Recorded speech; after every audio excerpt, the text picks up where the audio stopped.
আসসালামু আলাইকুম ওয়া রাহমাতুল্লাহ।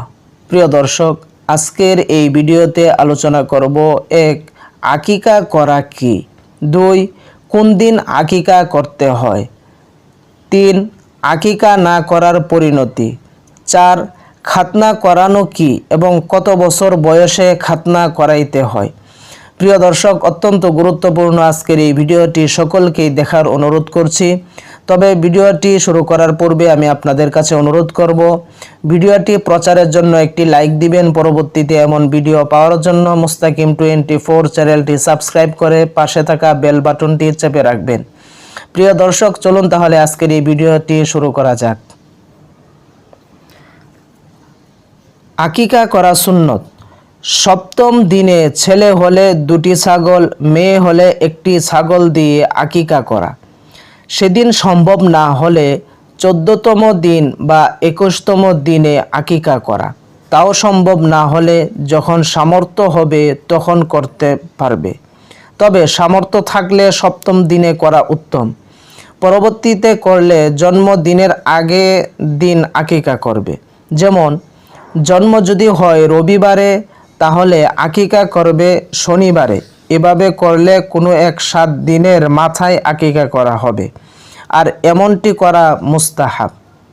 প্রিয় দর্শক, আকিকা না করার পরিণতি। আমরা অনেকেই আকিকা, মা বাবা আকিকা করে না, তো আকিকা না করার পরিণতি সম্পর্কে এখন জানব। আকিকার সুন্নত পালন করলে শিশু বিভিন্ন রোগ শোক ও বালা মুসিবত থেকে নিরাপদ থাকে। তাই আকিকার সুন্নত পালন না করলে এগুলো থেকে নিরাপদ নাও থাকতে পারে।